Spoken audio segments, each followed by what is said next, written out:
मिथिलेश कुमार नावाचा एक ठग भारतात होऊन गेला, ज्याला लोक नटवरलाल म्हणून ओळखायचे, ज्याने लोकांना नकली सरकारी अधिकारी बनवून ताजमहाल, लाल किल्ला, राष्ट्रपती भवन आणि संसद भवन विकलं होतं। त्यानंतर त्याच्याच पावलावर पाऊल ठेवत सुपर नटवरलाल म्हणजेच धनीराम मित्तल नावाचा आणखी एक ठग होऊन गेला। या पठ्ठ्याने तर एका न्यायाधीशाला सुट्टीवर पाठवून स्वतः नकली न्यायाधीश बनवून अनेक चोरांना जेलमधून मुक्त केलं होतं। आता या ठगांचा तर जमाना गेला। आता मार्केटमध्ये नवीन नटवरलाल अल्ट्रा प्रो मॅक्स आलाय, जो गुजरातमध्ये स्वतःच्या कार्यालयात नकली कोर्ट चालवत होता। तुम्ही म्हणाल तो लाख नकली कोर्ट चालवेल, पण त्याच्याकडे जात कोण असेल? तर त्याने हे नकली कोर्ट चालवून आणि या कोर्टातून आदेश देऊन 100 एकर जमीन स्वतःच्या नावावर करून घेतली। काय आहे ही नकली कोर्टाची केस आणि नटवरलाल अल्ट्रा प्रो मॅक्स नक्की आहे तरी कोण, जाणून घेऊया या व्हिडिओच्या माध्यमातून। नमस्कार, तुम्ही पाहताय रंजक गोष्टी, जाणून घेण्याची तुमच्या हक्काची जागा म्हणजे आपलं गाजावाजा।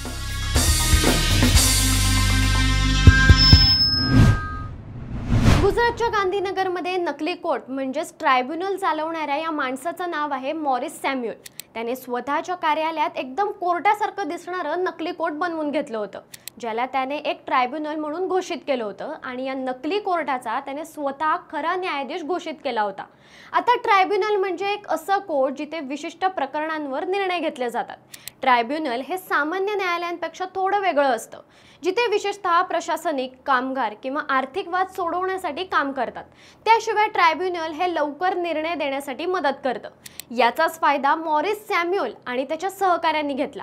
त्यांनी लोकांना हे पटवून दिलं की ठप्प पडलेल्या कायदेशीर केसेस लवकर सोडवण्यासाठी मध्यस्थ म्हणून सरकारने मला नेमलंय। लोकही त्याच्यावर विश्वास ठेवू लागले। ज्यांच्या जमिनीच्या वादाची प्रकरणं शहराच्या सिव्हिल कोर्टात पेंडिंग होती, अशा लोकांना फसवून लवकर निर्णय मिळवण्याचा आमिष दाखवून त्यांच्या केसेस स्वतःच्या कोर्टात लढवायला सुरुवात केली।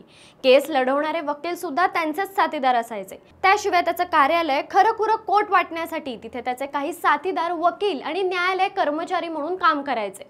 नकली न्यायाधीश बनवून त्याने अनेक खऱ्या निलंबित प्रकरणांवर स्वतःच्या वकिलांच्या बाजूने निर्णय दिले। हा सगळा नकली कारभार सलग 5 वर्षे सुरळीत सुरू होता। पण एके दिवशी म्हणजेच 2019 मध्ये मॉरिस सॅम्युअलने एका प्रकरणात त्याच्या सहकार्याच्या बाजूने निर्णय दिला। हा खटला एका सरकारी जमिनीशी निगडीत होता। त्या जमिनीवर त्याच्या सहकार्याने हक्क सांगितला, तो म्हणजे मॉरिस सॅम्युअलने आपल्या नकली कोर्टातून खोट्या आदेशांद्वारे कलेक्टरला त्या जमिनीचा मालकी हक्काच्या नोंदीत त्याच्या सहकाऱ्यांचं नाव टाकण्याचे आदेश दिले। आता स्वतःच्या कोर्टात मॉरिस आदेश देत होता तिथपर्यंत ठीक होतं। त्याने त्याच्या या आदेशाची अंमलबजावणी करण्यासाठी शहराच्या सिव्हिल कोर्टात अपील केली। तेव्हा कोर्टाचे रजिस्ट्रार हार्दिक देसाई यांना मॉरिस सॅम्युअल हा नकली न्यायाधीश असल्याचा संशय आला। त्यात त्यांना तो आदेशही बनावटी वाटला।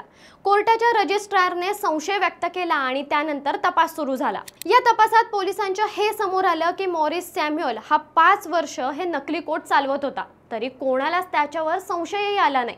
या तपासात पोलिसांनी आरोपी मॉरिस सॅम्युअलला अटक केली आहे। त्याच्या विरोधात आधीपासूनच म्हणजेच 2015 मध्ये अहमदाबाद शहरात मणिनगर पोलीस ठाण्यात फसवणुकीची तक्रार दाखल करण्यात आली होती। अशा या नकली कोर्टाच्या नकली न्यायाधीशावर कडक कारवाई केली जाईल असं पोलिसांनी म्हटलं आहे। न्यायालयात न्याय मिळवण्यासाठी वेळ लागतो, पण तो कधी ना कधी मिळतोच। आता या नकली न्यायाधीशाने फसवलेल्या लोकांना सुद्धा लवकरच न्याय मिळेल। अशाच रंजक घडामोडी जाणून घेण्यासाठी गाजावाजाला लाईक, शेअर, फॉलो आणि सबस्क्राईब करायला विसरू नका।